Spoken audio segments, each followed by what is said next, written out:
Bonjour, bienvenue dans cette vidéo. Alors nous allons réfléchir à la notion de question dans cette vidéo. Ce sont des réflexions que j'avais menées il y a déjà quelques années. Ce sont des réflexions qui datent un peu, mais j'aimerais reprendre ces réflexions avec vous. Je n'ai pas préparé de présentation, donc je vais un peu tâtonner, réfléchir avec vous. Voilà, c'est de cette façon que je pense évoluer dans mes vidéos. Peut-être que c'est un peu long, parce que voilà, je prends mon temps aussi, je réfléchis. Euh, Peut-être que ce serait un peu ennuyeux à suivre. Donc je m'excuse d'avance parce que bon, euh, c'est un peu quelque chose que je fais un peu de façon spontanée. Euh, et puis voilà, j'ai improvisé un petit peu.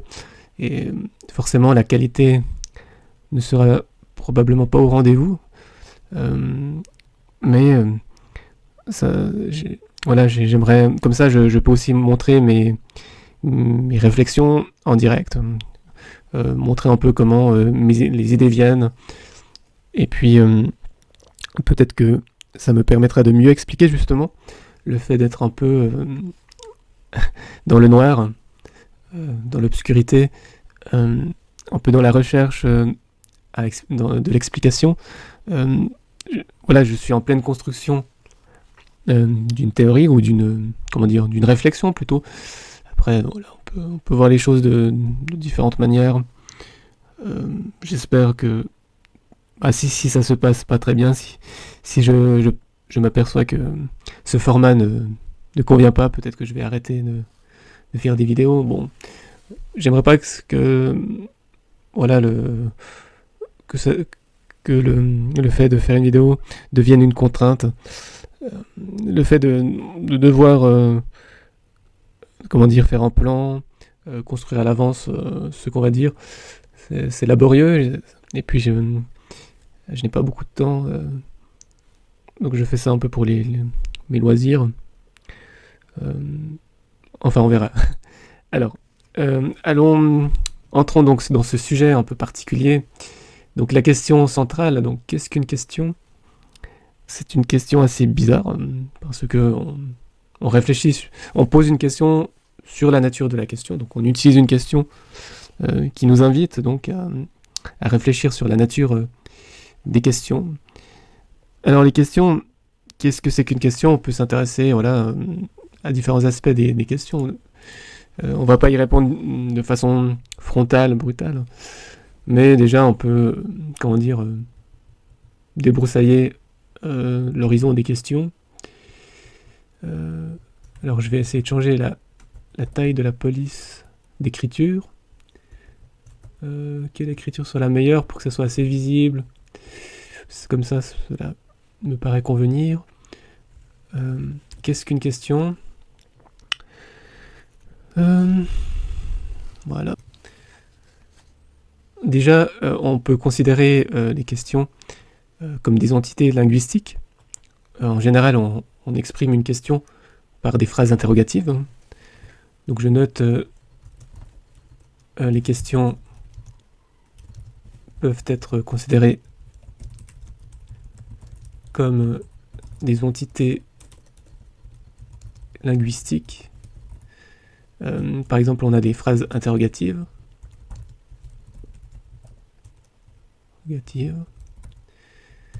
Euh, et les questions, on se pose des questions tous les jours sur n'importe quel sujet.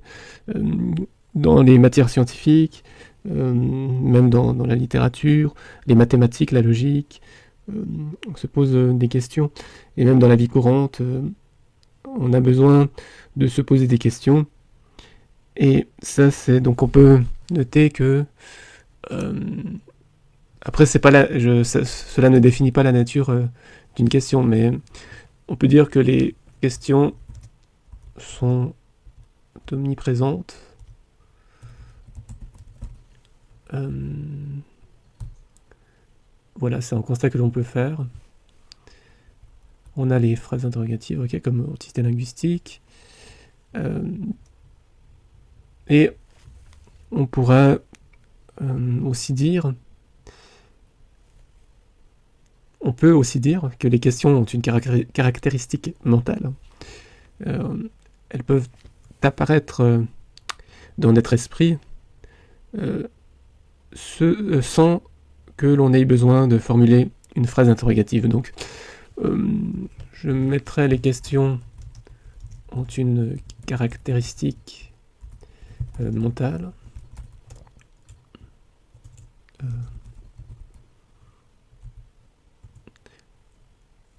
Et on peut se demander donc à quel état mental correspond le fait de se poser une question.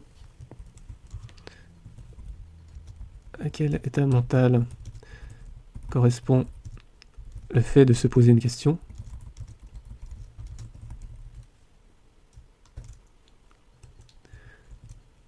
On peut dire que les questions permettent de définir ce qui est recherché. Les questions permettent de définir ce qui est recherché. Parce que, en fait, dans la question elle-même, il y a une description de ce qui est recherché. Donc, dans ce sens-là, voilà, on peut affirmer cela. Et il est important aussi de constater que les questions appellent des réponses. Donc, en général, lorsqu'on parle de questions, on pense aussi aux réponses. Il y a donc, voilà, c'est une sorte, voilà, disons, de couple, question-réponse. C'est difficile de penser aux questions sans penser aux réponses. Donc les questions appellent des réponses. Les questions peuvent être associées à différentes choses. Alors, on va voir, peuvent être associées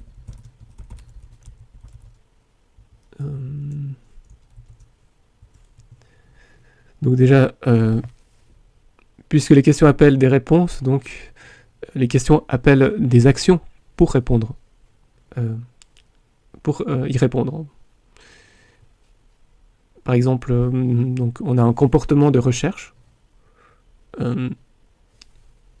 pour répondre à une question. Donc on peut associer les questions à un comportement de recherche. De recherche, à un désir de connaître aussi, parce que quand on pose une question, on veut connaître quelque chose de particulier. Donc un désir, il y a donc, un désir de connaître. Donc il y a un rapport entre question et connaissance qu'il s'agira de déterminer. On peut déjà se poser la question, quel est le rapport entre les questions et la connaissance?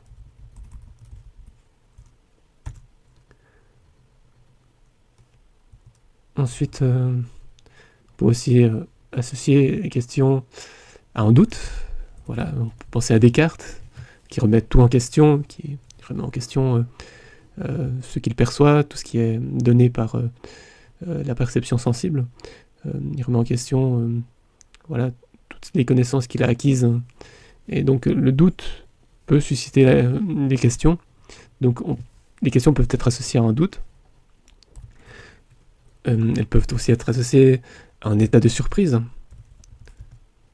Lorsque l'on est surpris, peut arriver que se pose des questions.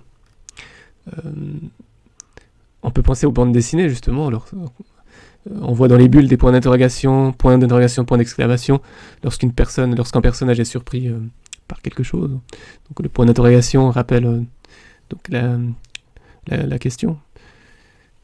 Donc voilà, ça me paraît bien. Après, on pourra compléter petit à petit tout cela. Ensuite, on peut aussi comment dire,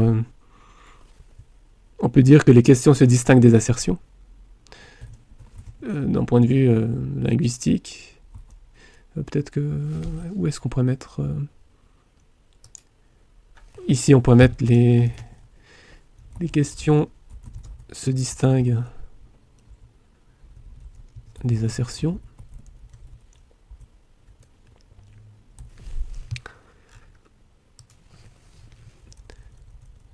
il est aussi intéressant de noter que le questionnement, la notion de question, d'interrogation, a été exploré par des logiciens. Donc, la plupart d'entre nous voilà, sait que comment dire, la logique, en général, c'est la logique des propositions. On travaille avec des propositions pour faire des raisonnements logiques, avec des connecteurs, etc. On peut faire des raisonnements. Mais l'idée, c'est que l'on pourrait aussi introduire des questions dans la logique. Donc, on pourrait dire que les questions pourraient être définies dans un système logique. Alors, je note les questions pourraient être définies dans un système logique. Et la question qui se rattache à cela, donc on pourrait se demander comment définir ce qu'est une question dans un système logique. Voilà. Alors j'enregistrerai plus tard.